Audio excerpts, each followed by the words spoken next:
وہ پچھلی 2-3 صدیوں میں ہوئی، آپ سب جانتے ہیں.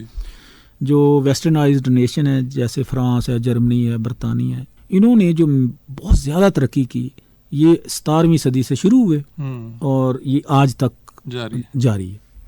اس دوران انہوں نے اپنے اپنے ممالک سے باہر نکلے، انہوں نے مختلف ایشین کانٹیننٹ کو کنکر کیا، قوموں کو غلام بنایا، ان کے وسائل لوٹے اور بے تحاشا جو ہے اپنے عوام کو انہوں نے کہا کہ آپ کھاتے جائیں، ہم لوٹ کے آپ کو کھلاتے رہتے ہیں، جو کہ آج بھی جاری ہے. مطلب صرف ان کی قسم بدل گئی ہے کہ انہوں نے ان دی نیم آف ٹیکنالوجی اب لوٹنگ اور طریقے سے شروع کر دی. لیکن جیسا کہ آپ نے پہلے فرمایا اپنے انٹرو میں کہ رسپانسبل کوئی اور ہے، سزا کوئی اور بھگتتا ہے، تو یہ کیسے ہو سکتا ہے؟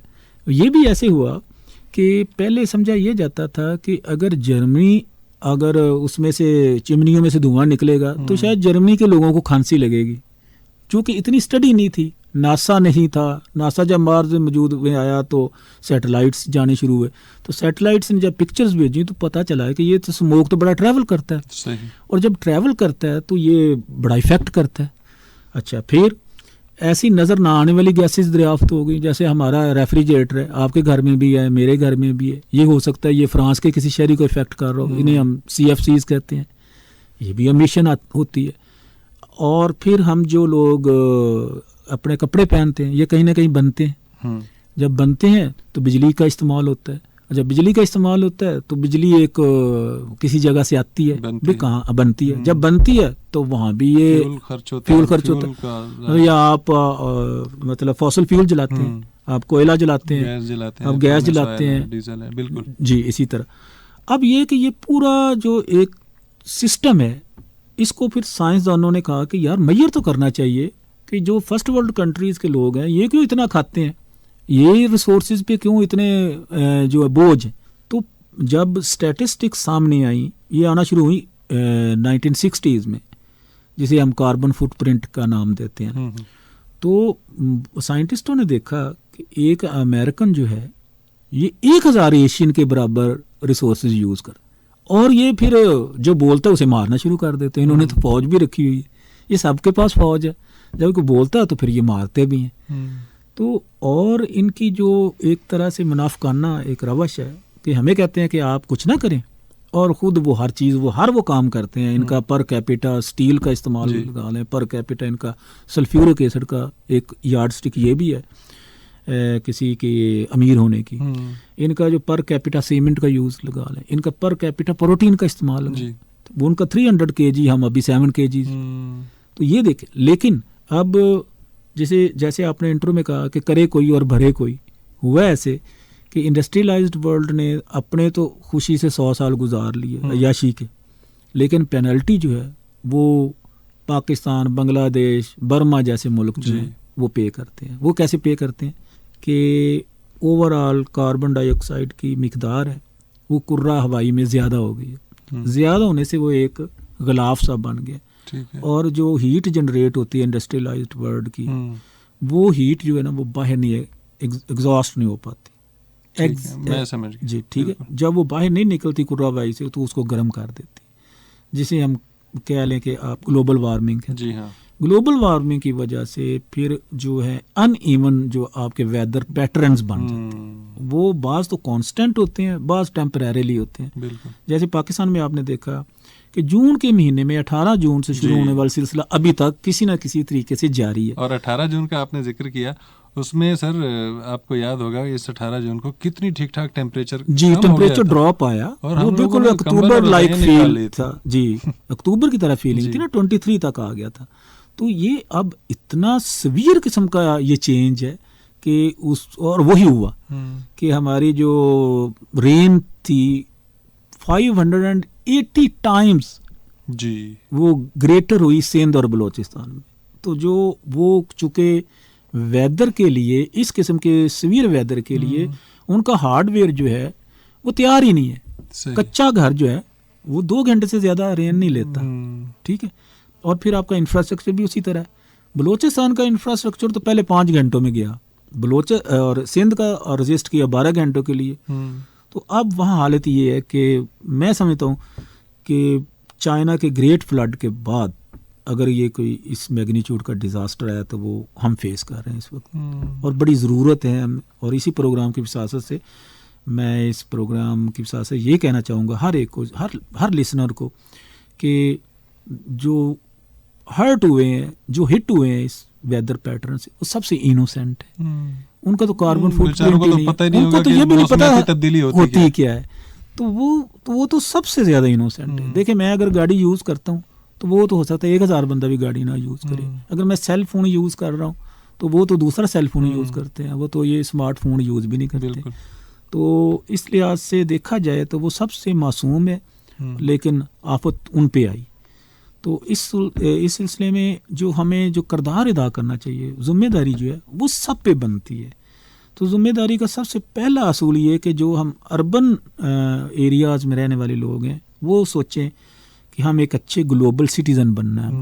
اب گلوبل سٹیزن شپ کیا ہے؟ اچھی گلوبل سٹیزن، کم سے کم کار کا استعمال کریں، پیدل چلیں، اور پیدل چلنے سے آپ کی جو ہیلتھ کنسٹرینٹس ہیں وہ کم آتی ہیں. کم سے کم پہنیں. میں تو سیدھا یہ کہتا ہوں کہ اگر میں پراؤڈلی کہہ سکتا ہوں کہ میرے پاس 3 شرٹس، شاید 15 سال پہلے میں یہ نہیں کہہ سکتا تھا. وہ کیونکہ وہ امیر اور غریب کا شاید پیمانہ بھی یہی رکھا جاتا ہے کہ آپ کے پاس کتنی پینٹس ہیں، کتنی شرٹس ہیں، کتنی شوز ہیں، گاڑی کون سی ہے، 800 cc ہے یا 1800. تو اسی طرح آپ اگر وائز گلوبل کنزیومر بنتے ہیں تو پھر آپ کو احساس ہوگا. اب ویسٹرنائز سوسائٹی میں یہ ہے جی، وہ اب سبزی خور ہوتے جا رہے ہیں، ان کو وہ کانشیس ہو گئے ہیں. کچھ لوگ مین سٹریم تو ابھی نہیں ہوئے، لیکن کافی حد تک اب بائیسیکلز کا استعمال بڑھ گیا. وہاں پہ گاڑی والے کو برا سمجھا جاتا ہے، بڑی گاڑی والے کو بہت ہی برا سمجھا جاتا ہے. تو مطلب اور ہمارا دیکھیں نا، اب سوچ کا یہ فرق ہے نا سارا. ہمارے ہاں جس کے پاس جتنی بڑی گاڑی ہوگی وہ سب سے زیادہ معزز بھی ہوگا. خیر میرے خیال میں ٹاپک سے ہم ذرا تھوڑا سا ہٹ رہے ہیں. اچھا سر، گلوبل وارمنگ کا سر ابھی آپ ذکر کر رہے تھے. مجھے یاد ہے کہ آج سے 12 سال پہلے جب میں اسلام آباد پہلی بار آیا تھا تو مئی میں بھی میں دوپہر کے وقت پیدل چل پڑتا تھا، کوئی گرمی نہیں فیل کرتا تھا میں. چونکہ میں ملتان سے آیا تھا، ایک تو یہ وجہ تھی، ملتان کی گرمی اور اسلام آباد کی گرمی میں فرق ہے. لیکن دوسرا یہ کہ ٹیمپریچر واقعی 30s کے راؤنڈ اباؤٹ ہوتا تھا جو قابل برداشت. پر آج کل ہم دیکھتے ہیں 44 45 تک بھی ٹچ کرتا ہے اسلام آباد کا درجہ. تو یہ بھی ظاہر ہے اسی کی وجہ. جی بالکل. یہ میں آپ کو بتاؤں، جو بھی انسانی ہوتی ہے نا ایکٹیویٹی، کوئی کسی قسم کی ہم ایکٹیویٹی کرتے ہیں تو اس کا اثر جو ہے نا وہ آپ کے جو میدانی علاقے ہیں نا ان سے ٹورڈز ہائی الٹیچیوڈ آنا شروع ہوتا ہے. سب سے پہلے جو ایفیکٹ آتا ہے وہ لو الٹیچیوڈ ایریاز پہ آتا ہے. جیسے آپ نے ملتان کی بات کی تو وہ آج سے ہاٹ نہیں، وہ تو صدیوں سے ہے. لیکن جو فرق پڑا وہ پوٹھوہار میں پڑا، اور یہیں سے ہمارا جو اسلام آباد ہے، اسلام آباد سے ہی ہمارا ہمالیہ رینج شروع ہو جاتی ہے، آلموسٹ اس کی بگننگ ہے. تو یہ بڑا پلیزنٹ ہوتا تھا. میں 90s میں آیا تھا تو ہر وقت بارش ہوتی رہتی تھی اور بہت ہی پلیزنٹ ہوتا تھا. مگر یہ ریٹریٹ کرتا کرتا اوپر تک جائے گا، اور یہاں تک کہ ایک دن آئے گا جب ہمارے میجر گلیشیئرز جو ہیں وہ پگھلنا شروع ہو جائیں گے، جیسے کہ پریڈکشن ابھی بھی ہو رہی ہے. سر دیکھیں نا جو سیلاب آیا ہے، کیا یہ بھی گلوبل وارمنگ کی ہی وجہ ہے، ایک بنیادی وجہ ہے سر؟ جی بالکل، آپ اس کو کہہ سکتے ہیں، مگر اتنا ڈائریکٹ وے میں نہیں کہتے جس طرح آج کل ایک پروپیگنڈا کیا جا رہا ہے. اچھا. تو وہ نہیں ہے جس طرح برٹش پارلیمنٹیرین میں ایک نے کہہ دیا یہاں تک کہ یہ پاکستان میں چونکہ 7000 گلیشیئرز ہیں تو آنے والا اس طرح. یہ لوکل کلاؤڈ سسٹم اور مونسون کی ایکسٹینشن ہوئی ہے بیسیکلی. اچھا جی، یعنی کہ یوں کہیں ہم کہ حالیہ جو سیلاب آیا اس کی ایک بڑی وجہ 580% بارشوں کا زیادہ ہونا ہے. جی یہ ہے، اور گلیشیئرز کا زیادہ عمل دخل گلیشیئرز کا. اور یہ بات آپ کی اس لیے بھی ٹھیک ہے کیونکہ سر جب 2010 کا سیلاب آیا تھا ہمیں یاد ہے کہ اس وقت دریاؤں میں پانی زیادہ تھا. جی اس وقت دریا نہیں بفرے، اس وقت اس دفعہ بارشوں کی وجہ سے جو خاص طور پر کوہ سلمان جو آپ کا صدرن ریجن ہے، جی ہاں، اس میں باقاعدہ رین ہوئی ہے، نہ کہ نارتھ سے فلڈ گیا ہے. اگر نارتھ سے فلڈ جاتا 5 لاکھ کیوسیک کے اوپر تو پھر ہم کہہ سکتے تھے کہ یہ گلیشیئرز کا شاک سن ہے، ان کے پگھلنے کی وجہ سے ہوا ہے. مگر ایسا بالکل نہیں ہوا. تو اس لیے میرے خیال میں ایک مس لیڈ کرنا کسی انٹائر نیشن کو یہ بھی اچھی بات نہیں ہوتی. موسمیاتی تبدیلی کے حوالے سے ہم اس وقت بات کر رہے ہیں، اور اسی موضوع پر ہماری رپورٹر تحسین یوسف نے ایک خصوصی رپورٹ تیار کی ہے. آئیے سنتے ہیں، اس کے بعد مزید بات کرتے ہیں. ماحولیاتی تبدیلی کے ماہرین کا کہنا ہے کہ پاکستان میں آنے والے تباہ کن سیلاب دنیا بھر کو خبردار کرنے کے لیے کافی ہیں۔ کاٹ توڑ بارشیں غریب ہی نہیں بلکہ کسی بھی ملک کے لیے تباہ کن ثابت ہو سکتی ہیں۔ انسانوں پر اس آفت کے اثرات بہت واضح ہیں اور حکام سیلاب کے نتیجے میں ملک کی تقریباً آدھی فصلوں کی بربادی کی وجہ سے خوراک کی کمی کے بارے میں خبردار کر رہے ہیں۔ عالمی حدت گلوبل وارمنگ کا سبب بننے والی گیسوں کے اخراج میں پاکستان کا حصہ 1% سے بھی کم ہے۔ پاکستان کی وفاقی وزیر شیری رحمان نے رواں ہفتے کے دوران کہا تھا کہ 1/3 پاکستان حقیقی معنوں میں زیر آب آ چکا ہے، جو ہر اس حد کو پار کر چکا ہے جو ہم نے ماضی میں دیکھی تھی۔ دنیا کے نقشے پر پاکستان اس جگہ پر واقع ہے جہاں اسے 2 موسمی نظاموں کا اثر سہنا پڑتا ہے۔ ایک کی وجہ سے سخت گرمی اور خشک سالی آتی ہے جیسا کہ مارچ میں ہوا، اور دوسرا نظام مونسون کی بارشیں لاتا ہے۔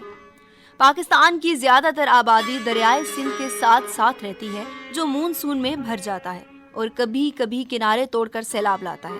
ماحولیاتی تبدیلی اور شدید مونسون کے باہمی تعلق کو بیان کرنے والی سائنس نہایت سادہ ہے۔ عالمی حدت یا گلوبل وارمنگ کی وجہ سے ہوا اور سمندر کے درجہ حرارت میں اضافہ ہو جاتا ہے، جس کے نتیجے میں اور زیادہ بخارات بننے لگتے ہیں۔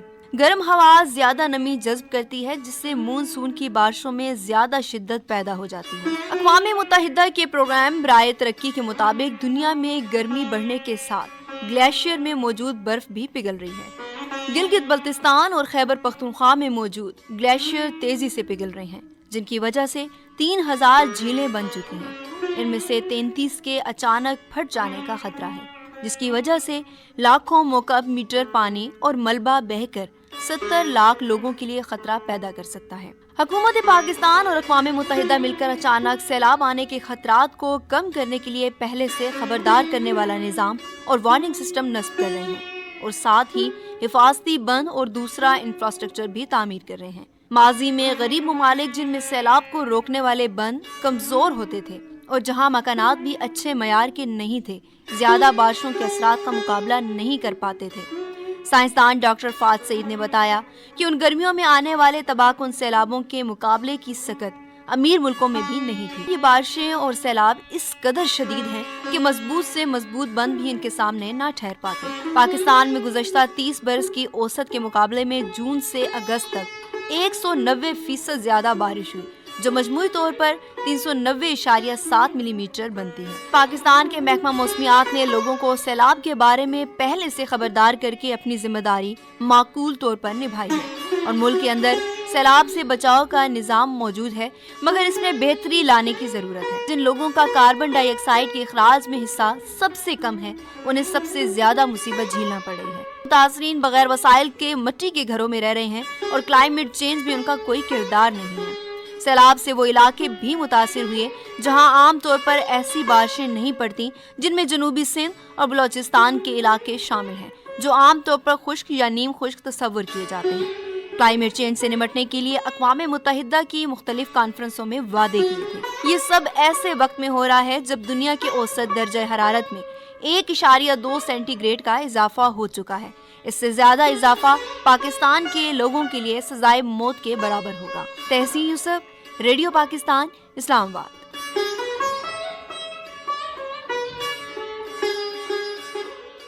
سامعین، تحسین یوسف کی آپ نے رپورٹ سنی۔ پروگرام کے سلسلے کو آگے بڑھاتے ہیں۔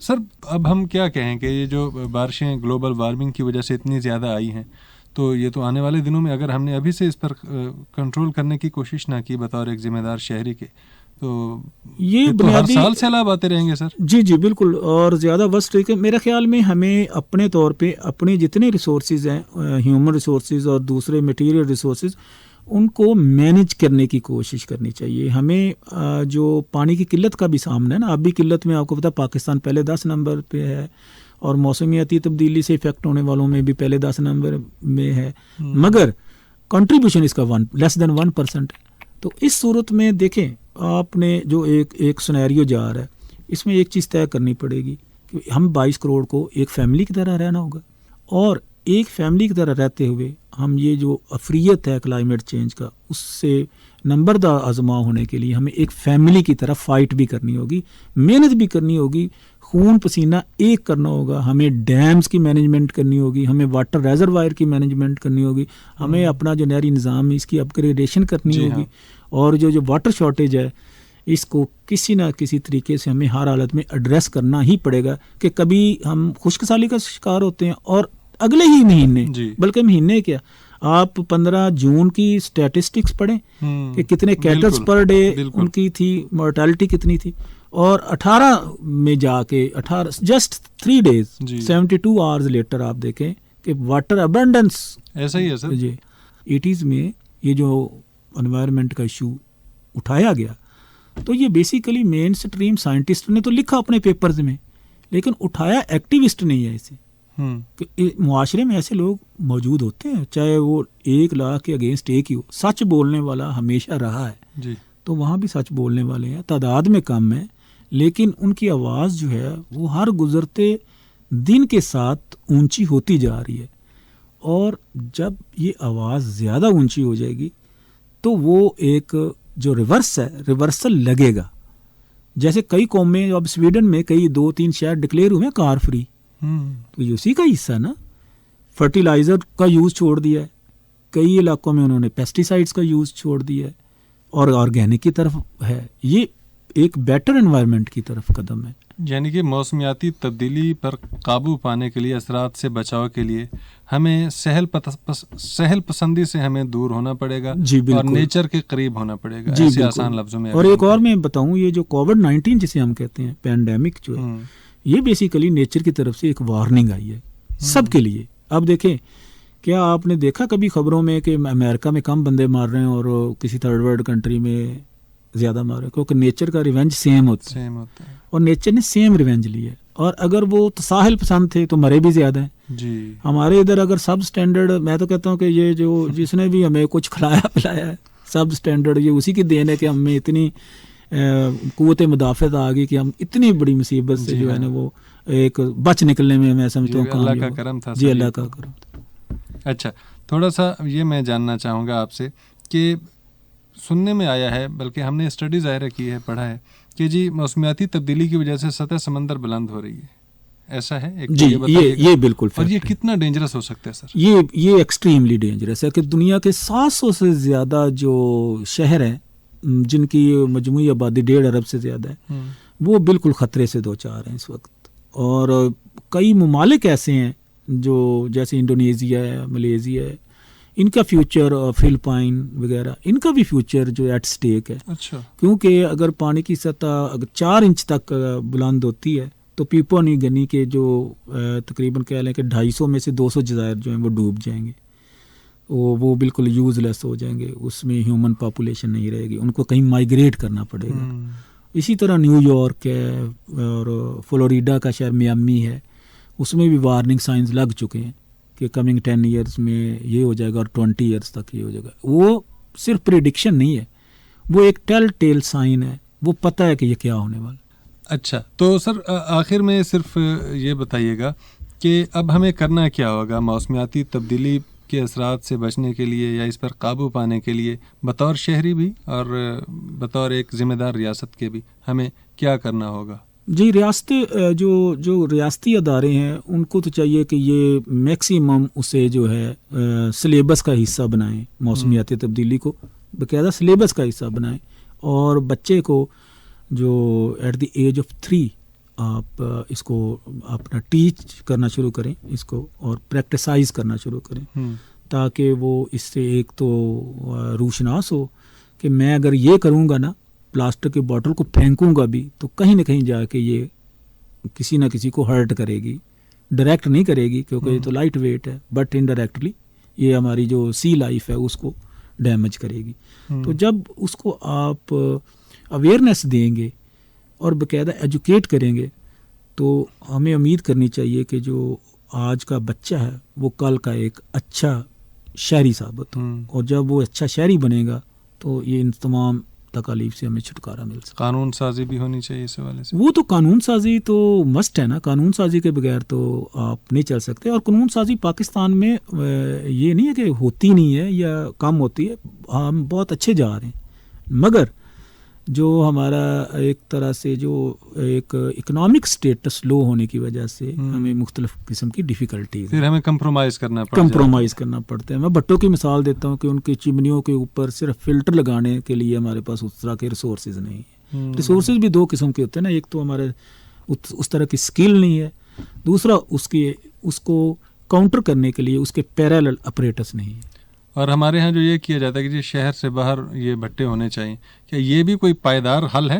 یہ پائیدار تو نہیں کہہ سکتے, مگر وقتی طور پہ بچنے کے لیے یہ ہے, یہ ایک طرح سے سویٹ اسکیپ ہے. اچھا, مطلب یوں سمجھیے کہ آسان جسے ہم کہہ سکتے ہیں کہ ٹھیک ہے. سر ایک اور چیز بتائیے گا, اب سیلاب آ چکا, موسمیاتی تبدیلی ہے, خشک سالی یا قحط آتا ہے وہ بھی موسمیاتی تبدیلی ہے, تو یہ کیا مطلب کبھی خشک سالی ہوتی ہے, کبھی زمینیں بنجر ہوتی ہیں, تو کبھی سیلاب سے زمینیں اتنے پانی میں بھر جاتی ہیں کہ کئی مہینے لگ جاتے ہیں پانی کو نکلنے میں. یہ فرق کیا ہے؟ تھوڑا سا یہ بھی ذرا آسان الفاظ. بس اس میں یہ ہے کہ میں نے جیسے پہلے آپ سے عرض کیا کہ ہمیں جو پانی کی مینجمنٹ ہے اس کو بہتر کرنا ہوگا. بہتر سے مراد یہ کہ یہ بھی بلینز آف ڈالرز کا کام ہے, یہ نہیں ایسے زبانی نہیں ہوگا. جب ہم واٹر کو پانی کو مینیج کریں گے نا, تو تب یہ اس طرح کی آفت ہمیں نظر نہیں آئے گی. اور جیسی بات کی آپ نے کہ زمینیں جو اس وقت جو بنجر ہوں گی, اور جو فوڈ کرائسس ہے, یہ آپ شاید یہ کہنا چاہ رہے ہیں کہ کمنگ فوڈ کرائسس سے ہمیں کیسے نپٹنا چاہیے. تو یہ میں کہتا ہوں کہ ایک طرح سے میں آج ہی سوچ رہا تھا کہ اللہ تعالیٰ نے یہ بڑا کرم کیا کہ ہمارے جو میجر پروڈیوسر ہیں ڈسٹرکس وہ بچ گئے سارے. مثلا پنجاب کا مڈ پنجاب ہے, جو میجر فوڈ باسکٹ ہے وہ ہماری ابھی انٹیکٹ ہے. تو اس کی انٹیکٹ ہونے کی وجہ سے اس کا فائدہ اٹھانا چاہیے. اب گورنمنٹ کو ایسی ریگولیشنز کرنی چاہیے پالیسیز میں کہ یہ جو ان کو فوڈ شارٹیج نہ ہو, کھانے کے لیے ان کے پاس فوڈ ہو جو فلڈ ہٹ ایریاز ہیں, اور ان کو فوراً گندم کا بیج سپلائی کیا جائے, کیونکہ وہاں پہ جو اکتوبر کے اینڈ میں پانی جب اترے گا تو وہ زمین تیار ہوگی اور بیسٹ فرٹائل پوزیشن میں ہوگی. اچھا, تو اس نیچر کے اس ریونج کو ہم اپنے حق میں بھی بدل سکتے ہیں, بشرطے کہ ہم ایک بہتر حکمت عملی کے ساتھ میدان میں اتریں. ٹھیک. سر آخر میں صرف ایک اور چیز بتائیے گا, اب جو فلڈ ایریاز میں پانی موجود ہے, ظاہر ہے اس کو تو کئی مہینے لگیں گے اترنے میں, کیا کوئی ایسی تدبیر ہے یا صرف ہمیں انتظار کرنا ہوگا کہ جی قدرت کے رحم و کرم پہ ہوں گے ہم کہ جب تک پانی کھڑا ہے اور اپنے طور پر نہیں جائے گا تب تک ویٹ کرنا ہوگا؟ دیکھیے یہ جو انڈسٹریلائزڈ ورلڈ ہے اس کے لیے تو یہ شاید مذاق سے بھی کم ہے, اس طرح کی ٹیکنالوجیز ہیں. اچھا, مگر ہمارا چونکہ ٹیکنالوجی وائز بالکل ہی ہم زیرو پہ کھڑے ہیں, تو اس لیے ہمیں تو صرف جو ایک ٹائم سپین ہے, جو ایک اب گریوٹی نے جو کام کرنا ہے ہم تو اس کے انتظار میں ہیں کہ گریوٹی کیسے اس کو پھینکتی ہے بحیرہ عرب میں. تو یہ تو گریویٹیشنل فورس کے انتظار میں ہم یہ جو 1.5 مہینہ گزاریں گے, اور پھر بزنس ایز یوزول شروع ہو جائے گا, اور ڈرائی ہوگی زمین, اس پہ کلٹیویشن ہو جائے گی, اور جو پونڈز ہیں ڈیپ پونڈز ہیں ان کو پانی نکالا نہیں جائے گا, کیونکہ یہ جب نہ تک آلموسٹ 88 سے ہم دیکھتے ہیں کہ ایسا کچھ نہیں ہوا. اور اگر ڈیمز ہوتے تو آج یہی پانی ذخیرہ ہوتا, نہ صرف پانی سیراب زمینیں سیراب ہوتی بلکہ اس میں بھی ایسا. میں آپ کے نا ایک چھوٹے سے ایک عام آدمی کے علم میں اضافے کے لیے یہ کہوں گا کہ دریا کی دونوں طرف آپ ہر 20 کلومیٹر پہ جو چھوٹے واٹر ریزروائر ضرور بنانا چاہیے. اس کو ڈیم نہ کہیں, لیکن آپ اس سے یہ کہہ لیں کہ جھیلیں جو ہے نا وہ ہزاروں کی تعداد میں ایسے ویسٹ ایریاز پڑے ہیں جو ایگریکلچر ایریبل نہیں ہے, یعنی ایگریکلچر وہاں نہیں ہو سکتی, اور جہاں ایگریکلچر نہیں ہو سکتی ان کے پشتے بنا کر وہاں پہ پانی کو ذخیرہ کیا جا سکے, تاکہ یہ جو ایک اس کی بھی قیمت ہے انٹرنیشنل مارکیٹ میں, اور یہ جو ہمارا پانی ضائع ہوگا یا ہو چکا ہے اس کی مالیت جو ہے نا وہ 7 سے 10 ارب ڈالر بنتی ہے. بہت بہت شکریہ صفوان شہاب احمد صاحب. سر آپ نے ریڈیو پاکستان کے لیے وقت نکالا. سامعین, پروگرام ماحول زندگی ہے کا وقت اب اپنے اختتام کو پہنچتا ہے. انشاءاللہ اگلے ہفتے ایک نئے ٹاپک کے ساتھ، نئے موضوع کے ساتھ آپ کی خدمت میں ہم دوبارہ حاضر ہوں گے. اپنے میزبان وہاب کامران کو اجازت دیجیے. اللہ حافظ و ناصر.